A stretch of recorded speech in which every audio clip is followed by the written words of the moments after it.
नमस्कार दोस्तों, आप देख रहे हैं इंडिया न्यूज एमपीसीजी का डिजिटल प्लेटफॉर्म। 15 अगस्त आने ही वाला है और 15 अगस्त से पावन कौन सा दिन हो सकता है भारत के लिए। लेकिन 15 अगस्त ही वो ऐसा दिन था जब इस दिन 1947 में देश में आजादी होने की, स्वतंत्र होने की पूरी लोग जश्न मना रहे थे। तो देश का एक हिस्सा खून का आंसू रो रहा था। आप यकीन नहीं कर सकते कि कितने लोग बेघर हुए थे, कितनी महिलाओं का बलात्कार हुआ था, कितने बच्चे अपनी माओं या पिताओं से बिछड़ गए थे और कितनी नौयौवनाओं की अस्मिता लूट ली गई थी। मैं बात कर रहा हूं देश के बंटवारे की। जहां 15 अगस्त हमारे लिए खुशियों का एक सबब है, तो वहीं 15 अगस्त एक दुख का भी कारण बनता है, जो कि ताउम्र देश के इतिहास में जब जब भी 15 अगस्त का जिक्र होगा तो दोनों पहलुओं पे हमें नजर रखनी पड़ेगी। आज हम इसी मुद्दे पर चर्चा करेंगे। हमारे साथ हमारे वरिष्ठ सहयोगी कत्यानी शंकर मिश्रा जुड़े हुए हैं। आज हम उनसे इन्हीं मुद्दे पर बात करेंगे। मुद्दा है कि देश की बंटवारे में मोहम्मद अली जिन्ना, नेहरू, माउंटबेटन और एडविना का क्या रोल था। कत्यानी जी, आप इतिहास के अच्छे ज्ञाता हैं और इतिहास पे आपकी अच्छी भी पकड़ है। आप इसको कैसे देखते हैं कि जो देश का बंटवारा हुआ, इसमें माउंटबेटन जो उस समय के गवर्नर जनरल थे, मोहम्मद अली जिन्ना और नेहरू, या कह सकते हैं कि कांग्रेस, उस समय की समूची कांग्रेस का क्या योगदान था, क्या रोल था? क्या वो इस बंटवारे को टाल सकते थे? देखिए ज्ञान जी, आज की परिस्थिति को आप देखें तो मैंने जो इतिहास का अध्ययन किया है, बड़ा हूबहू आज की स्थिति और तब की स्थिति में बड़ा मेल खाता है। उस दौरान भी एक उग्र जो है, एक उग्र वर्ग था जो अलग से एक अलग सोच रखता था। उसका मानना था कि हम यहाँ पर 600 साल करीब करीब हमने इस पर राज किया है, हमारे वजूद अलग है, हमारी सोच, हमारा विचारधारा, हमारा रहन सहन, हमारा पहनावा, हमारा खान पान, सब कुछ अलग है। इसलिए हम जिस पर राज किए हैं, हम भविष्य में नहीं चाहते कि उसके साथ जाएं और उसके अधीन रहें। इसकी परिणति 1920 से इसकी शुरू हो गई थी। ये पूरी तरह से जब मारोमेटो एक्ट आया 1908 में, उसी में ये बंटवारे की बूथ यानी बंटवारे की नींव उसी में पड़ गई थी, जिसमें ये था कि मुस्लिम वर्ग के लिए अलग से हम प्रतिनिधित्व देंगे, वो भी किसमें, लेजिस्लेटिव असेंबली में। इसी के बाद से इसको जो है, इस पर जो मोहर लगी वो लगी 1916 में। जब 1916 में इसमें मोहर लग गई, फिर इसकी एक नींव तैयार हो गई और ये 1920 आते आते पूरी तरह से डिफरेंट हो गया। जहां 1919 के पहले हम भारतीय एकता की बात करते थे, हिंदू मुस्लिम की बात करते थे, ये दो आंखें थी, लेकिन 1920 के बाद पूरी तरह से एक संतरे की फांक तरह से पूरी तरह से अलग विचारधारा आ गई सामने। और वो धीरे धीरे आते आते केवल हम इसके लिए न तो अंग्रेजों को दोषी ठहरा सकते हैं, ना हम इसके लिए केवल एक हिंदू और केवल मुस्लिम दोषी ठहरा सकते हैं। इसमें बहुत सारी परिस्थितियों का निर्माण हुआ, जिसकी वजह से 1947 के पहले देश का बंटवारा हुआ। देखिए कत्यानी जी, कई लोग कहते हैं कि देश का बंटवारा में जितना ज्यादा मोहम्मद अली जिन्ना का रोल था, उससे कहीं ज्यादा अंग्रेजों का इसमें रोल था। अंग्रेज नहीं चाहते थे कि उनके जाने के बाद ये देश पूरा एक, जो उनके शासनकाल में जो देश का नक्शा था वही रहे। ये वो चाहते थे कि हम ऐसी विरासत छोड़ करके जाएं कि हम पर तोहमत भी ना लगे और ये आपस में लड़ते मरते भी रहें। तो उन्होंने शुरू से ही मोहम्मद अली जिन्ना को इस तरह से प्रमोट किया ताकि वो मुस्लिमों का एक लीडरशिप बना करके उन्होंने पेश किया। और साथ में जब उनका इस्तेमाल किया ताकि हिंदू मुस्लिम एकता न रह पाए। अब मोहम्मद अली जिन्ना या तो इस बात को समझते थे या तो नहीं समझते थे, लेकिन उस समय कुछ धर्मांधता की ऐसी लहर भी चली, जिसके बाद से ये एक मतलब बंटवारा को टालना असंभव सा हो गया। मेरी समझ से ये ज्ञानी है कि एक तो इंग्लैंड जो है, ये समुद्र के से चारों तरफ घिरा हुआ क्षेत्र है और बहुत छोटा क्षेत्र है। उसको लगा कि एक विशाल भारत है, अगर हम विशाल भारत को मजबूत करके या छोड़ के जाते हैं, अगर इनमें यूनिटी रहती है तो हमारे लिए भविष्य खतरा हो सकता है हमारे प्रति इनके मन में घृणा हो। अगर इतना बड़ा विशाल भारत आएगा तो हो सकता है कल हमको इससे लड़ना पड़े। तो उन्होंने इस टुकड़े करने की सोची, लेकिन टुकड़े करने की सोचने में उनके सोचने में हमारे पास पहले ही उसकी नींव थी, हमारे पास पहले बीज थी, जिसको उन्होंने आधार बनाया। उनको लग रहा था कि भाई हिंदू मुस्लिम हैं यहाँ पर, ये कभी एक नहीं हो सकते, इनकी सोच अलग है।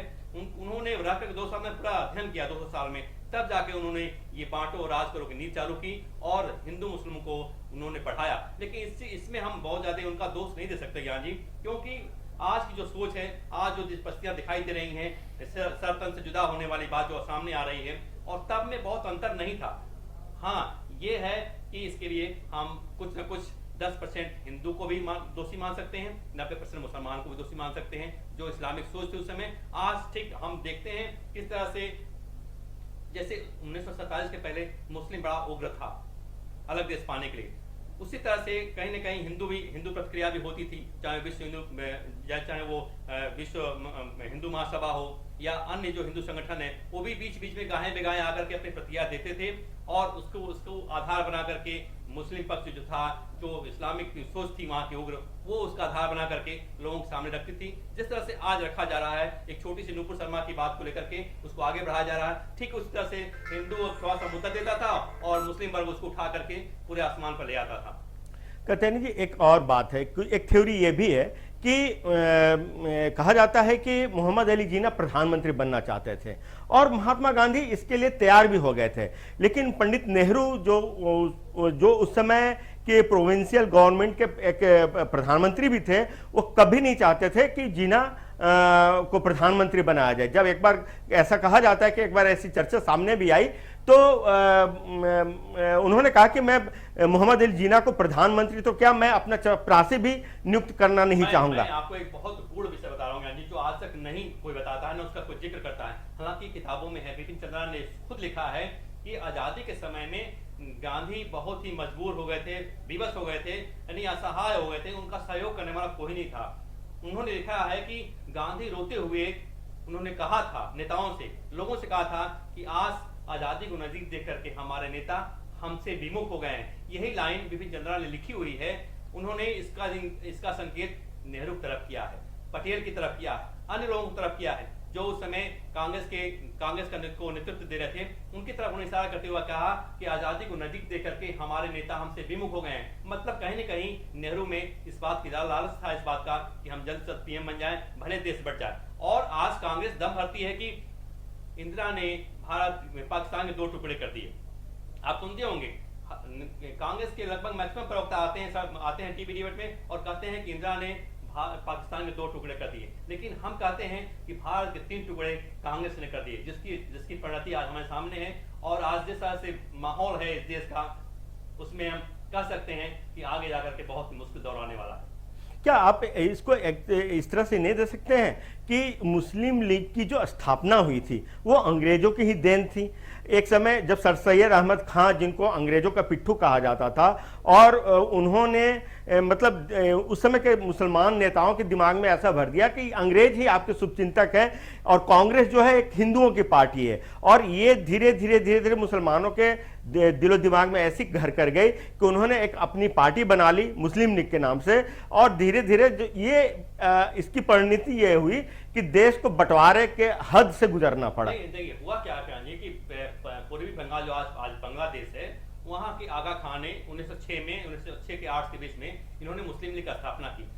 ये जो इसकी स्थापना हुई वाकई में हिंदू विरोध में ही हुई, और ये सोचकर हुई कि हमने इस देश पर राज किया है 600 साल तक, ठीक है, उसके विरोध में ही स्थापना हुई। लेकिन ये जब ये स्थापित हुआ तो उस समय इसकी औकात बड़ी छोटी थी, बड़ा छोटे लेवल पर इसको शुरू किया गया। लेकिन जिस तरह से देश की परिस्थितियां आगे बढ़ी, जिस तरह से लगा कि अब स्वाधीनता यानी स्वतंत्रता मिलने वाली है, उसी आधार पर नया लालच आया लोगों के बीच में, और मुस्लिम वर्ग के बीच जब लालच आया तो उसको लेकर के इन्होंने एक अलग अपना डायरेक्शन अपनाया। और उनके मन में 1933 में ही भारत के जो बंटवारा होने थे, उसके लिए लंदन से, कैम्ब्रिज विश्वविद्यालय से मुस्लिम वर्ग के छात्राओं ने नाम भी दिया, पाकिस्तान नाम दिया, और तमाम तरह के देश में जहां मुस्लिम वर्ग की आबादी थी उसको लेकर अलग अलग उन्होंने नाम दिया। तो पहला नाम पाकिस्तान का 1933 में ही आया, जब रहमत अली ने कैम्ब्रिज विश्वविद्यालय से उसका नामिनेशन किया।